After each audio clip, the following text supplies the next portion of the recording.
L'Afrique, comme vous savez, c'est un continent de paradoxes. Mais pour moi, le plus grand paradoxe de l'Afrique, c'est le fait qu'on soit le continent le moins développé au monde et en même temps, on est le continent qui prend le moins l'éducation au sérieux. Dans l'histoire de l'humanité, aucun pays ne s'est jamais développé sans avoir fait de l'éducation sa priorité. Et tant que l'Afrique ne fera pas de l'éducation sa priorité, on restera dans le noir pendant encore des siècles. Vous pouvez parler de géopolitique, vous pouvez parler d'économie, vous pouvez parler de ce que vous voulez.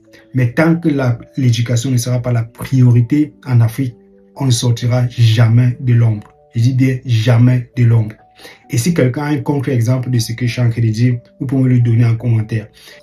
Une autre observation tout à fait intéressante que j'ai faite, c'est qu'en Afrique, généralement, quand on parle d'éducation, les gens ont tendance à croire que c'est l'affaire peut-être des enseignants ou bien l'affaire de l'État. L'éducation, c'est l'affaire de tout le monde.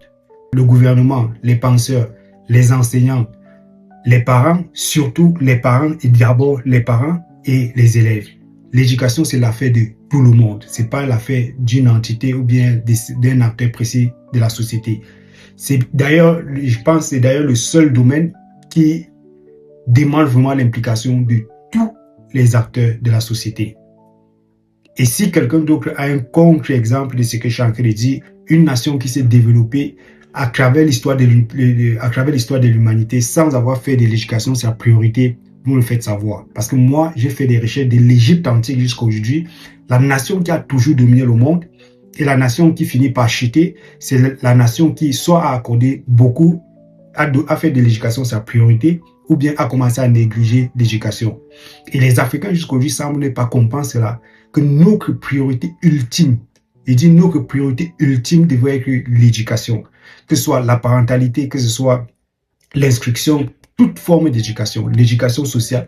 Notre priorité aujourd'hui, vous pouvez laisser tout ce que vous êtes en train de faire, à part peut-être la défense pour protéger nos frontières ou bien protéger notre territoire, à part peut-être la défense où on devait encore plus s'intéresser. Le domaine où on devrait le plus s'intéresser aujourd'hui, c'est l'éducation.